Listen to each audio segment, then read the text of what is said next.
The snowstorm swallowed the road in a thick, suffocating white. I'd been driving for hours, trying to make it back home before the worst of it hit. But my GPS had long since lost signal, and my phone had died somewhere along the way.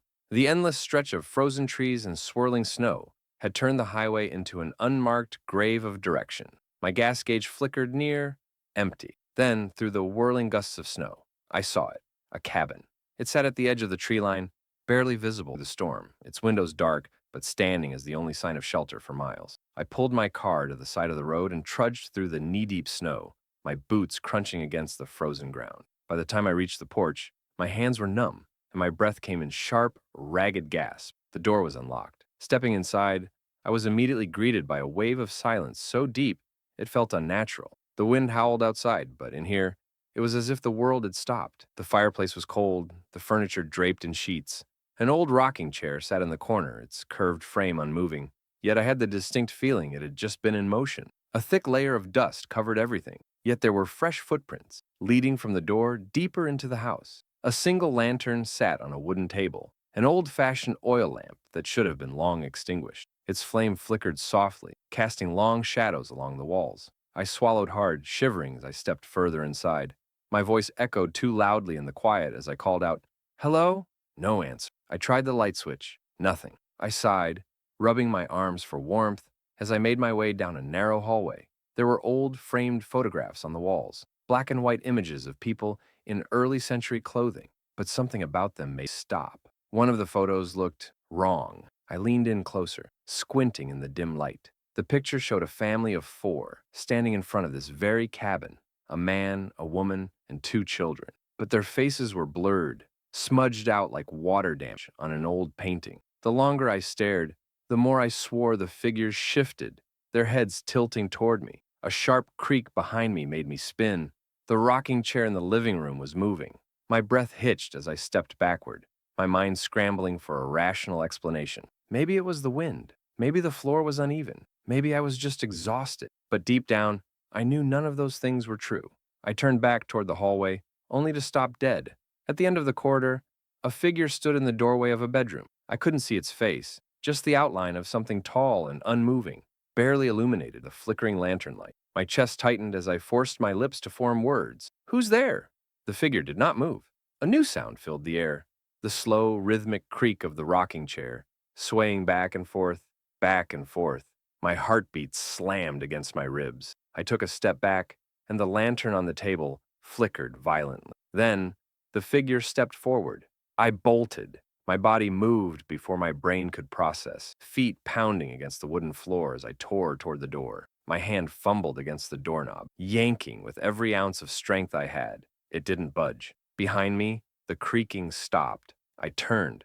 The hallway was empty. The room where the figure had stood was now nothing but darkness, but I could feel something watching. My breath came out in ragged gasps, fogging the air as I pressed myself against the door, my hands trembling. I glanced at the old photos again, and my stomach twisted into a cold, writhing knot. The blurred family in the picture was no longer blurred. They were staring at me. Their eyes, once lost in the smudges, were now sharp and black, hollow pits that bore into my soul. The mother's lips curled into a smile, her teeth unnaturally sharp, her skeletal fingers pressed against the glass as if trying to reach through. I turned back to the door, my entire body shaking. My fingers scrabbled against the wood, clawing, desperate. I twisted the knob again, and suddenly, without warning, it swung open. I stumbled outside, gasping, the cold wind biting into my skin.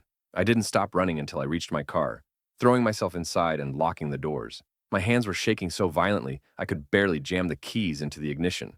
The engine sputtered, the headlights flickering to life, casting weak beams onto the cabin. I wished I had kept my eyes shut. In the upstairs window, a face was staring down at me. It wasn't human. Its skin was stretched too tight, its eyes bottomless voids, its mouth twisted into an impossible grin. The longer I stared, the more I swore its head tilted, slowly, impossibly to the side. I threw the car into drive and tore away from the cabin, the tires barely gripping the ice. I didn't look back. I drove through the storm, my pulse pounding, my mind screaming at me to get away. Miles passed in a blur, and when I finally saw the distant lights of civilization, my body sagged. But as I reached the city limits, I made the mistake of glancing in my rearview mirror. In the back seat, nestled in the shadows, was a single framed photograph, the same old family photo, but this time there was another figure in it, me. The snowstorm had turned the world into a blind, white void. My truck's tires crunched over the ice-laden road, struggling for grip as I navigated through the endless blizzard. I'd been delivering supplies to a remote town, but the storm had hit harder than expected, leaving me stranded on an unfamiliar stretch of road. The radio was nothing but static. My phone had lost service miles ago, and the fuel gauge was hovering dangerously close to empty. Then, through the thick snowfall, I saw it. A dim, flickering light in the distance. A building, barely visible against the storm's fury. Desperation overpowered hesitation. I steered toward it, my headlights slicing through the swirling snow, revealing what looked like an old roadside motel. It had a faded neon sign that buzzed weakly, the Hollow Pines Inn. Something about it felt wrong. It wasn't just the way the sign flickered erratically or how the snow around it remained untouched, as if no one had walked through in years. It was the silence, the absolute suffocating stillness that pressed against the night like a held breath. But I had no choice. I pulled into the parking lot, my truck skidding slightly on. There were no other cars, no footprints in the snow, just a row of doors leading to dark, unlit rooms. The office had a single window glowing faintly. I stepped inside, shaking off the cold. The interior was outdated, the air thick with the scent of dust and something stale. A small desk sat in the corner, an old bell resting on the counter.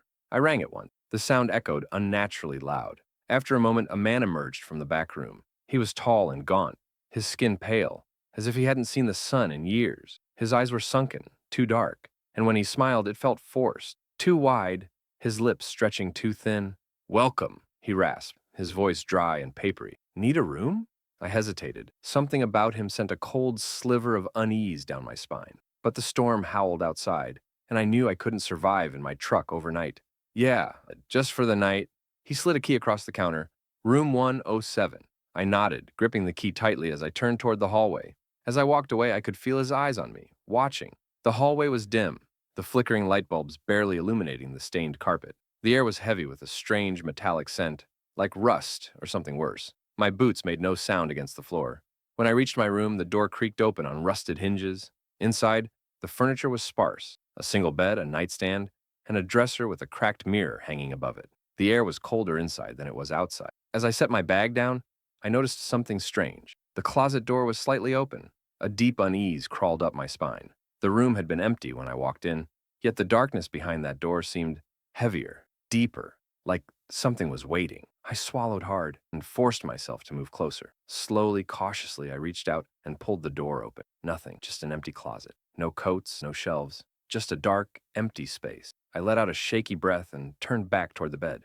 That's when I saw it. The mirror. The reflection wasn't right. I was standing in the middle of the room, but in the mirror, my reflection was closer to the bed. Too close. I froze, my heart hammering against my ribs. Slowly, my reflection tilted its head, its lips curling into a grin that I hadn't made. The lights flickered violently, the room plunging into darkness. A whisper brushed against my ear. "You shouldn't have come here." I stumbled back, my body slamming against the dresser. The lamp on the nightstand flickered back to life, casting weak, trembling light. My reflection was normal again. I turned toward the door, my breath coming in short gasps. I needed to get out. Now. As I reached for the handle, the TV in the room turned on by itself. The screen crackled with static before an image slowly came into focus. The hallway. The motel's hallway from the perspective of a security camera. My pulse pounded as I watched the screen, my eyes scanning the footage. At first, it was empty, just the dimly lit corridor. But then, a shadow moved. A figure stepped into frame. Tall, twisted, its limbs were too long, its head tilted at an unnatural angle. It had no face, just a smooth, featureless void where its features should have been, and it was walking toward my room. I turned and grabbed my bag, my fingers trembling as I yanked the door open. The hallway stretched before me, eerily silent, but something felt off. The air was colder, the walls seemed closer, and then I saw them, the other doors. Every single door in the hallway was slightly ajar, each one revealing just a sliver of darkness beyond. And from each room, something was watching. Dozens, hollow, black, and hungry. I ran.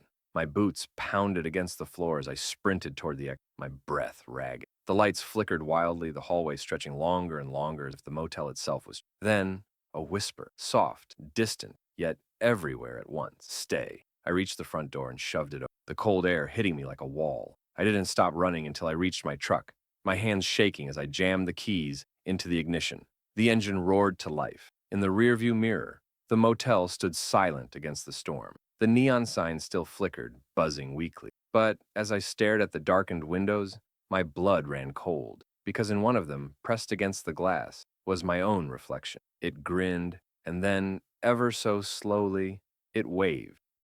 The storm had swallowed the road behind me. The swirling snow made it impossible to see more than a few feet ahead, and my headlights barely cut through the dense whiteout. My fingers gripped the steering wheel tightly, knuckles white as I leaned forward, trying to make out any sign of the road's edge. I had been driving for hours, heading toward my parents' cabin in the mountains. It was supposed to be a peaceful getaway, a quiet weekend in the snow, but the storm had arrived earlier than expected, turning the journey into a fight for survival. Then, through the chaotic snowfall, I saw it, a figure standing in the middle of the road. I slammed the brakes, my tires skidding on the ice. My heart lurched into my throat as the car slid dangerously close to the figure before coming to a stop. The wind howled outside, shaking the car as I stared at the person through the frosted windshield. A woman. She was barefoot in the snow, her thin white dress billowing violently in the wind. Her long, dark hair clung to her face, partially obscuring her features. She stood perfectly still, unmoving, as if the freezing temperature meant nothing to her. I hesitated. Something about her felt wrong. I reached for my phone, but of course, there was no signal. The storm had knocked out any chance of communication miles ago. I could either leave her there in the storm or let her in. I rolled down the window slightly, just enough to call out, "Hey, are you okay?" She didn't respond. She just stood there, staring at me. The wind howled louder, carrying with it the sound of something almost like a whisper, a breathless, chilling voice hidden beneath the storm's fury. I swallowed hard and made a decision. I reached across the seat and unlocked the door. The moment the lock clicked, she moved. Not walked, moved. 1 second, she was standing outside. The next, she was in the passenger seat, the door never having opened, her presence bringing an unnatural cold into the car. I froze. My breath came in quick, shallow bursts as I turned my head toward her. Her face was hidden behind the dark curtain of her hair, her body unnaturally still. The air inside the car was heavy, suffocating. Slowly, she turned her head toward me, and then she smiled. Not a normal smile. Her lips stretched too far, her teeth too white, too sharp. Her face was pale, almost translucent in the dim light of the dashboard. Her eyes, black bottomless voids, locked onto mine, freezing me in place. "You shouldn't be," she whispered. Her voice was hollow, as if coming from somewhere far away, carried through the storm. I couldn't move, couldn't breathe. The air in the car grew colder, my breath visible in the dim light. The storm outside raged on, but inside, everything was eerily silent. And then she laughed, a sound that made my skin crawl, high-pitched and unnatural, echoing inside my skull like a distorted record played in reverse. I reached for the door handle, my fingers numb from the cold. The moment I touched it, she lunged, her hand, ice cold, skeletal, clamped down on my wrist, her grip stronger than it should have been.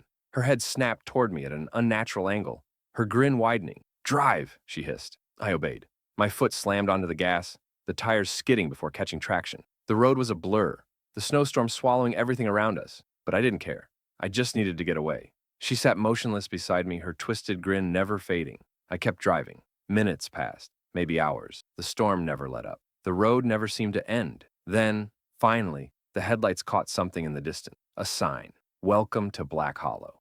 My heart stopped. That wasn't possible. Black Hollow was where my parents' cabin was, but I had been driving in a straight line for hours. I should have passed it long ago. I glanced at her. She was still smiling. "You've been here before," she whispered. A deep, gnawing sense of dread clawed at my mind. Something about her words felt familiar, like I had heard them before. The car suddenly died. The engine cut out, the dashboard lights flickered, and the world was plunged into absolute silence. Outside, the snow fell heavier, burying the road beneath an endless white sheet. I tried the ignition. Nothing. The woman giggled, and then she opened her mouth.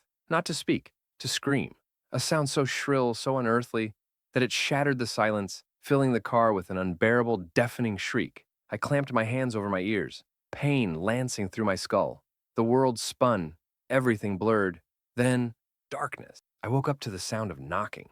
My eyes snapped open. I was in the driver's seat, my hands gripping the wheel so tightly that my knuckles ached. The windshield was completely covered in frost, the storm still raging outside. And standing outside my window, a woman in a white dress. Her dark hair clung to her face, her bare feet sinking into the snow. She raised her hand and knocked.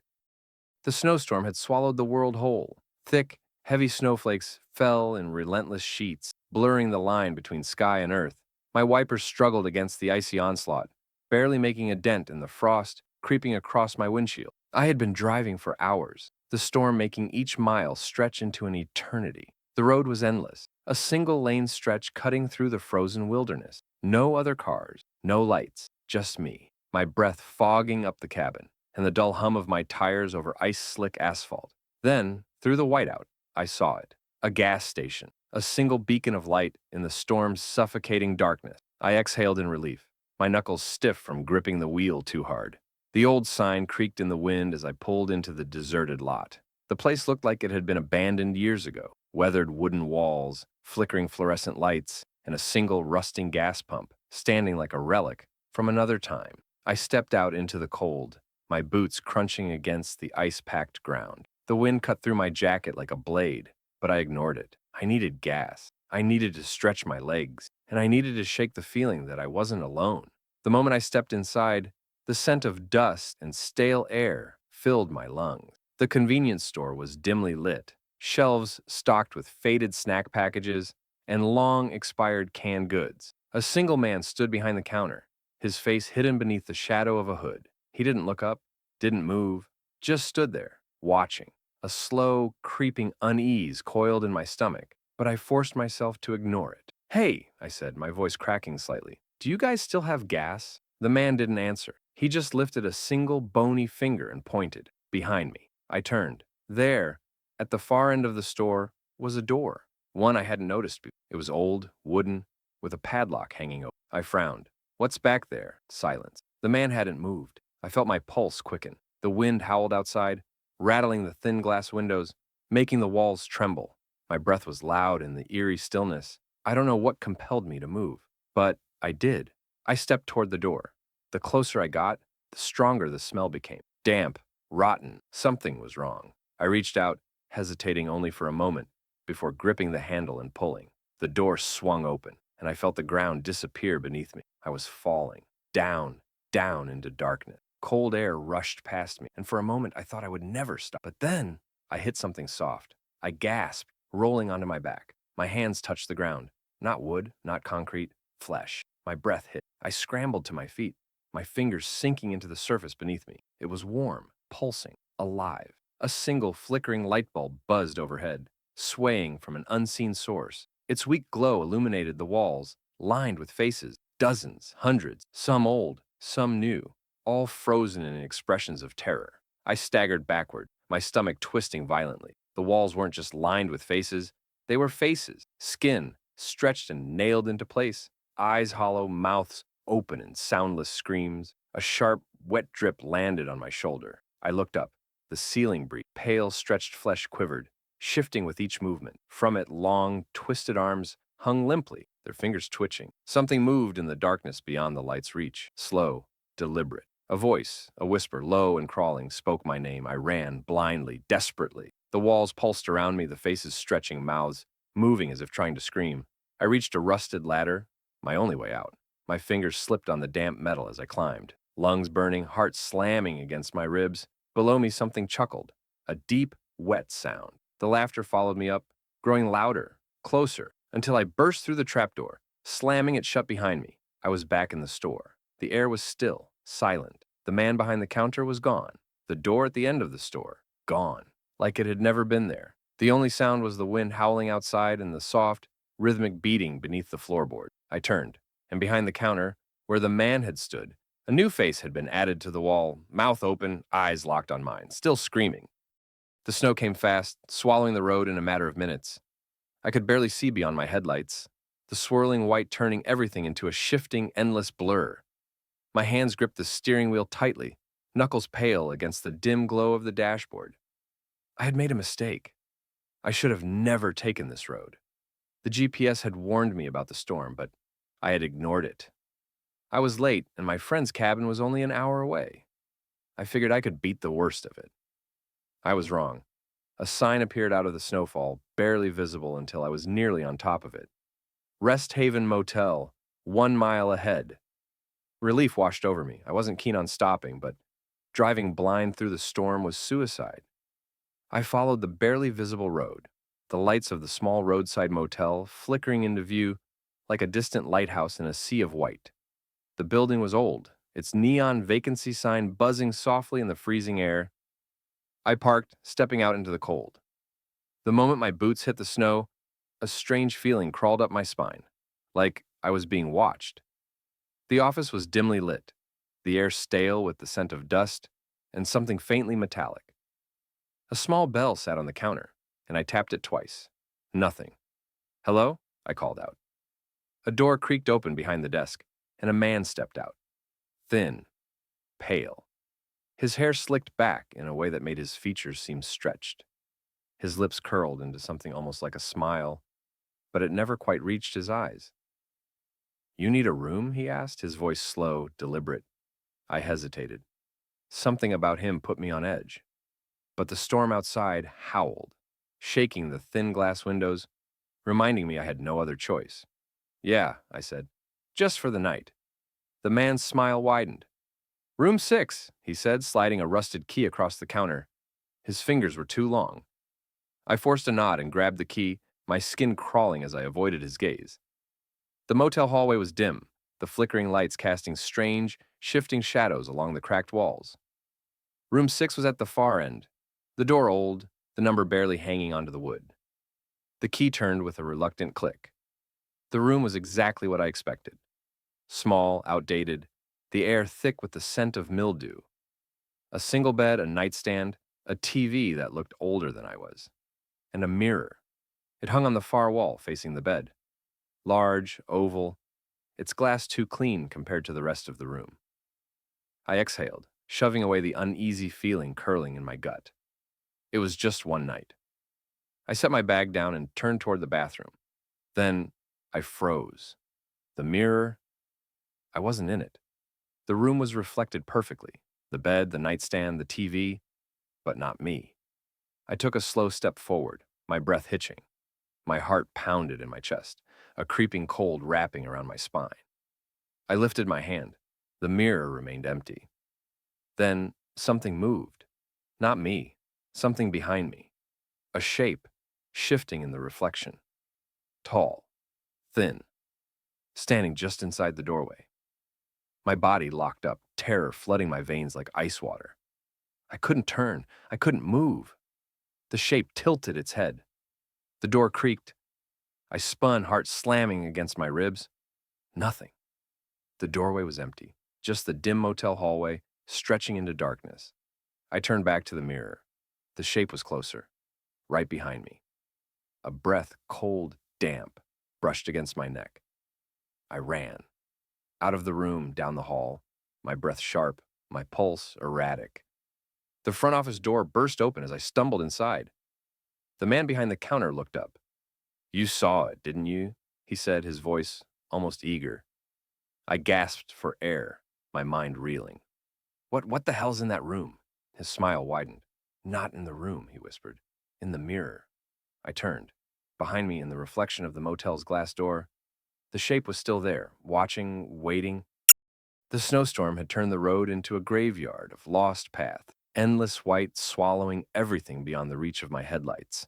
I could barely see the road signs, my hands locked in a death grip around the steering wheel as I inched forward. My gas light had been on for the past 10 miles. If I didn't find shelter soon, I was going to freeze to death in the middle of nowhere. Then, through the blizzard, a house appeared. A massive, old Victorian-style home, its towering frame silhouetted against the swirling snow. A single light flickered in the upstairs window, and I felt an overwhelming sense of relief. Someone was home. I pulled into the long, snow-covered driveway, my car coughing as I shut off the engine. The air outside was bone-chilling, the wind howling like something alive, whispering through the trees that loomed like skeletal fingers in the dark. I knocked twice, the sound dull against the heavy wooden door. A moment passed, then another. The door creaked open.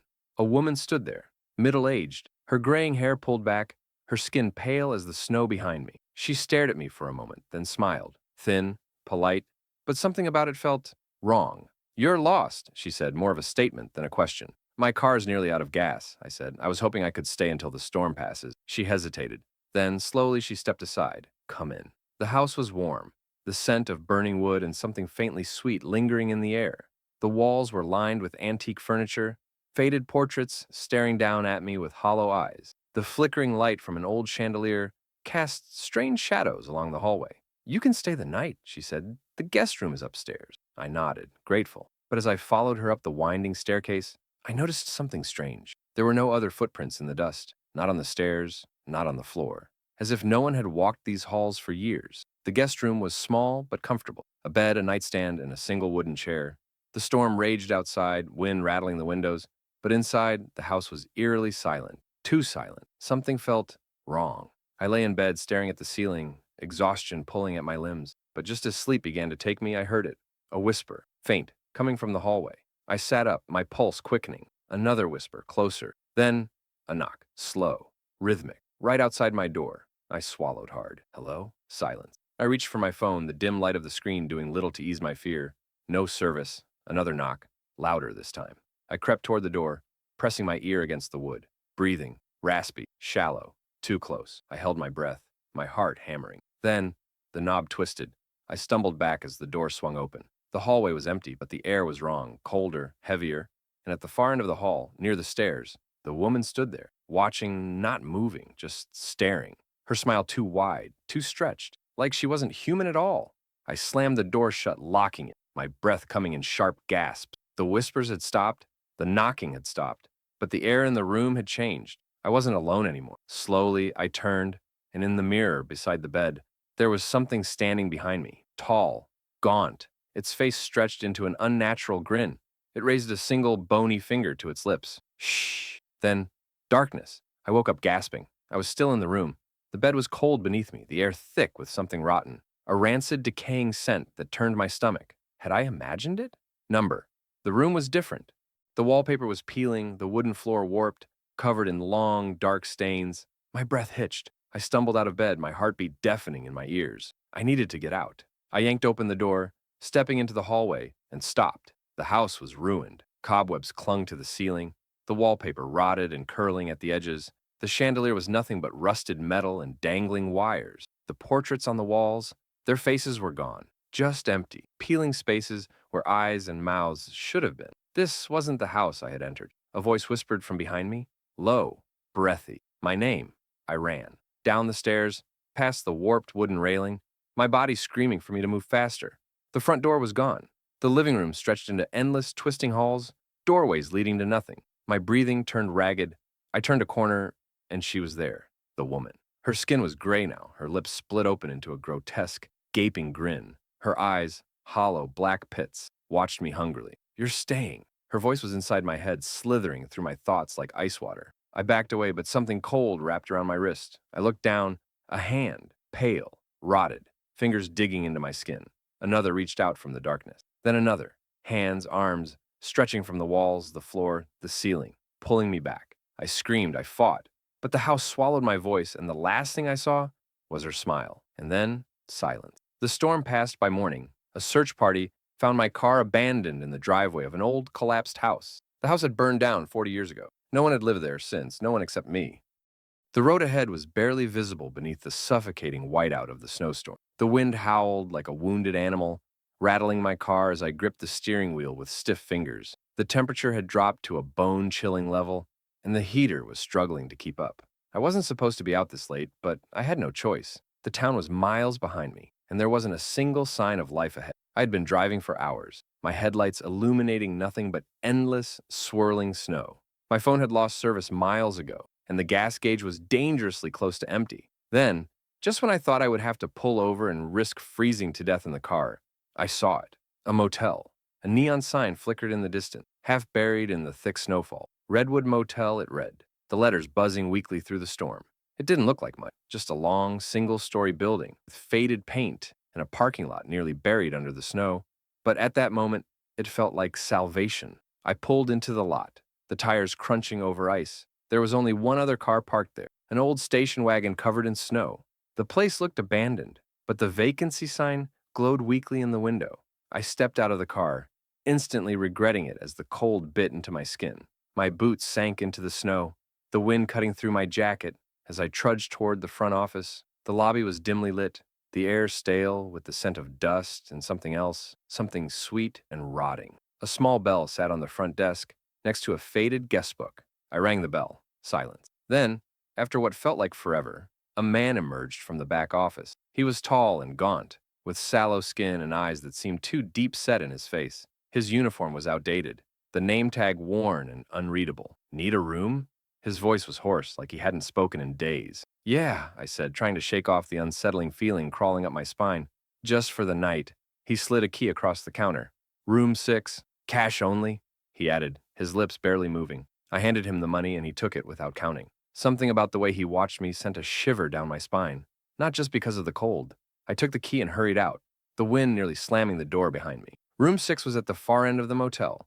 The hallway was dimly lit, the bulbs flickering weakly above me. The walls were stained, the carpet damp beneath my boots. My breath formed small clouds in the air, despite the heaters humming somewhere in the distance. I reached my door, unlocking it with numb fingers. The room was exactly what I expected. Small, outdated, but functional. A single bed with an old floral-patterned comforter, a wooden nightstand with a dusty lamp, a bathroom with a cracked mirror. I dropped my bag by the bed, locking the door behind me. Then I noticed it. The closet door. It was open. Not much, just an inch or two, but enough to make my stomach twist. I didn't remember opening it. I hesitated, then stepped forward and pulled it open the rest of the way. Empty. Just an old wooden hanger swinging slightly, as if recently disturbed. I shook my head. I was tired. My mind was playing tricks on me. I shut the closet door and climbed into bed, pulling the covers up to my chin. The wind outside screamed against the walls, but inside, the motel was eerily silent. I closed my eyes and then a sound, scratching, soft, faint, coming from the closet. I held my breath. The scratching grew louder, more insistent, like nails dragging against the wood. Then a whisper, low, breathy, coming from inside the closet. My heart pounded against my ribs. I reached for my phone, fumbling to turn on the flashlight. No service. The whispering continued, words too muffled to understand. I had two choices: ignore it and pray I was imagining, or open the closet again. Every instinct screamed at me to stay in bed, but I couldn't. I reached out with a trembling hand and grasped the handle. Slowly, I pulled the door open. The closet was empty, but the hanger was gone. A chill ran through me, deeper than the cold outside. I swallowed hard, stepping back, and the closet door slammed shut on its own. I nearly tripped over my own feet, scrambling back onto the bed, silent. Then the whispering started again, but this time, it wasn't coming from the closet. It was coming from under the bed. I bolted upright, my breath hitching. The voice was closer now, a low, rasping sound like something breathing right against the mattress. I forced myself to move. Slowly, carefully, I leaned over the edge of the bed and looked. Two eyes stared back at me, wide, hollow, not human. The whispering stopped. Then, a grin. Too wide, too sharp. My body locked up, every muscle screaming at me to run. But before I could react, a hand shot out from under the bed. Long, bony fingers wrapped around my wrist, pulling me down. I screamed, thrashing, trying to break free, but the grip was inhumanly strong. I felt myself being dragged, the air growing colder, the world twisting into something wrong.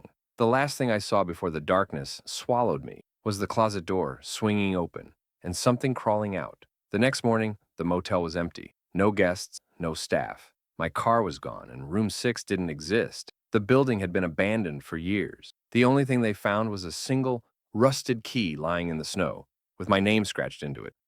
The storm had swallowed the world whole. Thick snowflakes tumbled from the sky, swirling in the wind like restless spirits. My car's tires crunched over the frozen road, the headlights cutting through the darkness, but illuminating nothing beyond the endless stretch of white. I hadn't seen another car in over an hour. The road signs were buried, and my GPS had long since stopped working. I was lost. I didn't even know why I had taken this back road. The highway had been congested, and I thought I could save time by cutting through the countryside. But now, as the snowstorm thickened and the road grew more treacherous, I realized my mistake. Then, just as I was beginning to panic, I saw a house. It was an old Victorian-style home, its pointed roof and wraparound porch partially obscured by the snowfall. The windows were dark, but a faint light flickered behind the curtains of the second floor. My heart leapt at the sight of it. I needed shelter. My car was nearly out of gas, and I couldn't afford to wait for help that might never come. I pulled into the long, snow-covered driveway, the trees on either side bowing under the weight of the storm. The house loomed ahead, silent and waiting. I stepped out into the cold, my boots sinking into the deep snow. The air was deathly still, the howling wind somehow quieter here. I approached the porch, my breath curling in the freezing air, and knocked on the heavy wooden door. No answer. I knocked again. Still nothing. I tried the doorknob. It turned easily. The house wasn't locked. I hesitated, but the cold gnawed at my skin, making the decision for me. I stepped inside, calling out, "Hello? Is anyone home?" Silence. The house smelled of dust and something faintly sweet, like decaying wood. A grand staircase stood in the center of the foyer, leading up into shadows. An old chandelier hung from the ceiling, its crystals swaying slightly despite the lack of wind inside. I shut the door behind me, brushing the snow from my coat. That's when I noticed them. The footprints, fresh, damp footprints trailed across the wooden floor, leading from the front door to the stairs. I swallowed hard. They weren't mine. "Hello?" I called again, my voice thinner this, still nothing. A sense of wrongness settled over me like a heavy blanket. The air in the house felt thick, pressing against my skin like unseen hands. Then, a creak from upstairs. I stiffened. Someone was. I followed the footprints to the base of the staircase, my pulse thudding in my ears. The second floor loomed above me, a yawning darkness that seemed to stretch forever, and then a soft whisper from above. I couldn't make out the words, but it was there, low, breathy, just on the edge of hearing. My body screamed at me, but my legs carried me forward. I climbed the stairs, each step groaning beneath my weight. The air grew colder as I ascended, my breath coming in short, shallow puffs. The whispering had stopped, replaced by a deep, heavy silence. At the top of the stairs, a long hallway stretched before me, lined with closed doors. The footprints continued, leading to the last door at the very end. It was slightly ajar. A single flickering light seeped through the crack. I approached slowly, every instinct telling me to turn around. The air smelled different up, damp, moldy, with an undercurrent of something rotting. I reached the door, pushed it open. The room was small. A single bed, a dresser, a mirror hanging on the far wall, and a chair, with someone sitting in it. Their back was to me, their head tilted slightly to the side, as if listening. I opened my mouth to speak, and then I saw it. The mirror, and what was reflected in it. It wasn't a person sitting in the chair.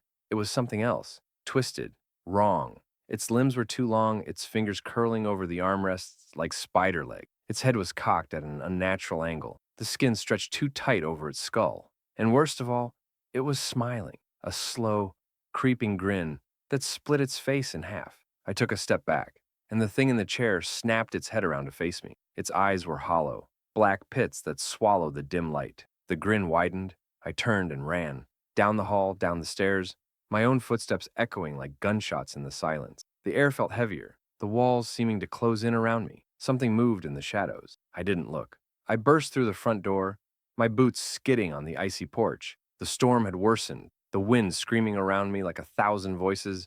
My car, where was my car? The driveway was empty, gone. The house loomed behind me, silent, watching, and then a whisper right behind me. I turned and saw nothing. But the footprints, they weren't just in the house anymore. They were in the snow, leading right to me.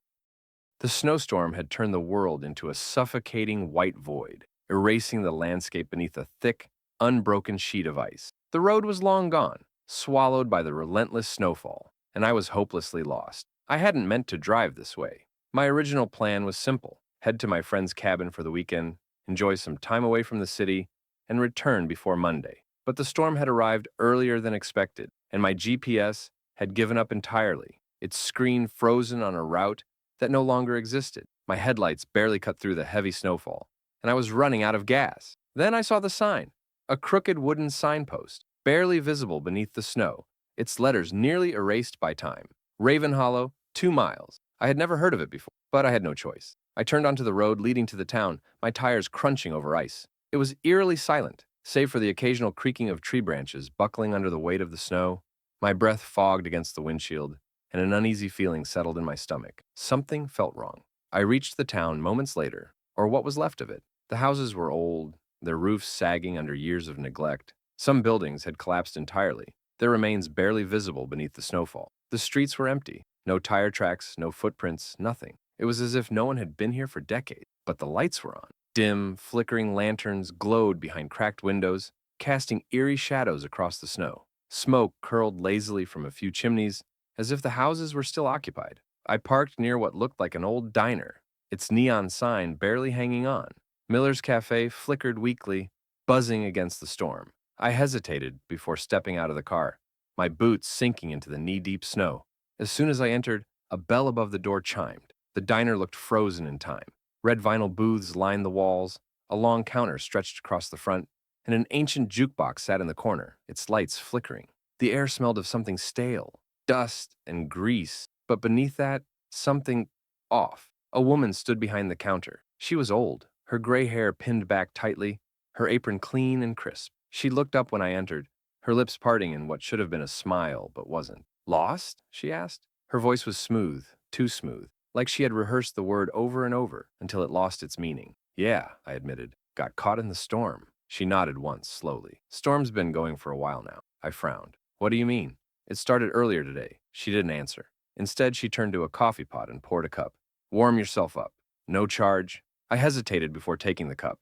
It smelled normal enough, but as I brought it to my lips, I noticed something in the reflection of the liquid. The other patrons. I hadn't seen them when I walked in, but now, in the mirror-like surface of the coffee, I saw them watching me. There were 5 or 6 of them, seated at the booths, heads slightly tilted, eyes unblinking.